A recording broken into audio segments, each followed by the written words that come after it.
تو آج الحمدللہ ہم لوگوں نے آیت نمبر سورہ آل عمران کی آیت نمبر 45 سے لے کر کے 63 تک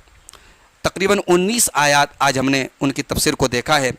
آئیے دیکھتے ہیں کہ آج کی ان آیات میں کون کون سے خاص نقاط اور پوائنٹ ہیں۔ سب سے پہلی چیز یہ ہم نے دیکھی کہ حضرت مریم کی عظمت معلوم ہوئی، ان کا کمال معلوم ہوا کہ ان سے جو ہے حضرت جبرائیل نے کلام کیا اور ان کے سامنے انسانی شکل میں آئے۔ دوسری چیز حضرت عیسیٰ علیہ السلام کی فضیلت معلوم ہوئی کہ وہ اللہ تعالیٰ کے نبی ہیں اور اللہ تعالیٰ کے مقرب بندوں میں سے ہیں، اور دنیا اور آخرت میں اللہ تعالیٰ نے ان کو وجیح بنایا، باعزت بنایا، عزت والا بنایا۔ حضرت عیسیٰ علیہ السلام کی ایک فضیلت یہ بھی معلوم ہوئی کہ انہوں نے اپنی ماں کی گود میں کلام کیا، اللہ تعالیٰ نے ان کو ماں کی گود میں کلام کرنے کا معجزہ عطا فرمایا۔ حضرت عیسیٰ کے مختلف معجزات کے بارے میں ہم نے جانا کہ اللہ تعالیٰ نے ان کو بیماروں کا علاج، اور اسی طریقے سے مٹی کے پرندے کے اندر اللہ کے حکم سے وہ جب پھونک مارتے تھے وہ سچ مچ کا پرندہ بن جاتا تھا، اور اسی طریقے سے وہ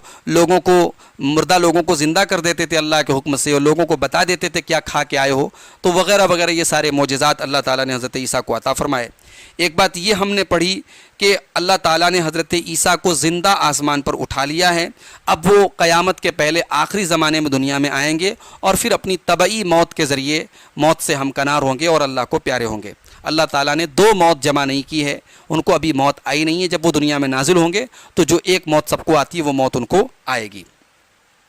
ایک بات یہ معلوم ہوئی کہ اللہ تعالیٰ نے جو وعدہ کیا ہے کہ وہ قیامت تک اہل ایمان کو عزت اور سربلندی دے گا، اور یہودی ذلیل ہوں گے۔ حضرت عیسیٰ کو اپنے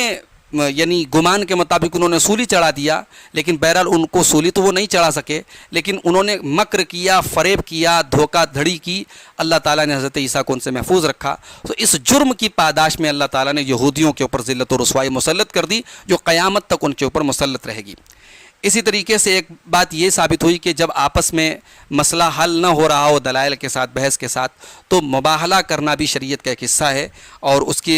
مختلف شرائط ہیں، جس میں سے ایک شرط یہ ہے کہ اللہ کی بارگاہ میں مل کر کے دعا کریں کہ جو جھوٹا ہے اس کے اوپر اللہ کی لعنت ہو۔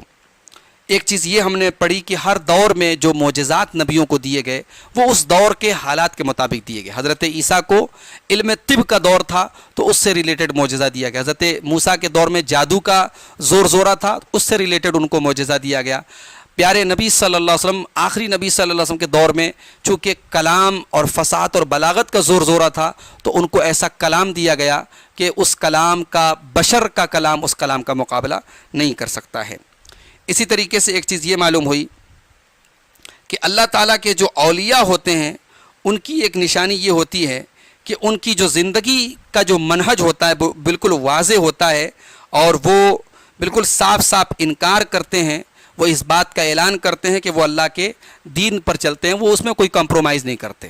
حواریوں نے جب حضرت عیسیٰ کے اوپر وہ ایمان لائے تو انہوں نے صاف صاف کہا وشہد بأننا مسلمون، آپ گواہ رہیے کہ ہم مسلمان ہیں۔ یعنی اپنے اسلام کا اظہار کرنے میں شرمانا نہیں چاہیے، اپنے صحیح عقیدے اور منہج کا اعلان کرنے میں پیچھے نہیں رہنا چاہیے۔ ایک چیز یہ معلوم ہوئی کہ اللہ تعالیٰ کے نزدیک حضرت عیسیٰ کی مثال حضرت آدم کی طرح ہے۔ یہ جو آیت ہے یہ حضرت عیسیٰ کے بارے میں جو غلو والا عقیدہ رکھتے ہیں کرسچنز، نصارہ، ان کے اوپر یہ آیت جو ہے حجت ہے۔ ان کا یہ کہنا ہے کہ بغیر باپ کے بیٹا کیسے پیدا ہو سکتا ہے، تو اللہ تعالیٰ نے جواب دیا کہ جب بغیر باپ اور بغیر ماں کے آدم پیدا ہو سکتے ہیں تو بغیر باپ کے عیسیٰ بھی پیدا ہو سکتے ہیں۔ اور ایک چیز یہ معلوم ہوئی کہ ہمارے دین کے خلاف اور ہمارے خلاف اگر ہر طرف سازشیں ہو رہی ہوں تو ہمیں اپنے حوصلوں کو کمزور نہیں پڑنے دینا چاہیے۔ اللہ نے فرمایا کہ وَمَكَرُوا وَمَكَرَ اللَّهُ وَاللَّهُ خَيْرُ الْمَاكِرِينَ۔ عیسیٰ علیہ السلام کے خلاف لوگوں نے مکر کیا، اللہ نے اپنی خفیہ تدبیر کی، اور اللہ سب سے بہترین پلان کرنے والا اور تدبیر کرنے والا ہے۔ تو یہ آیت واللہ خیر الماکرین ہمیشہ یاد رکھنی چاہیے۔ ہمارے خلاف جتنی بھی سازشیں ہو رہی ہوں اللہ سب سازشوں کو ناکام کر دے گا اگر ہم اللہ کے دین پر جمے رہے، قائم رہے، اور اللہ کے دین کا کام ہم کرتے رہے۔ وآخر دعوانا ان الحمد للہ رب العالمین۔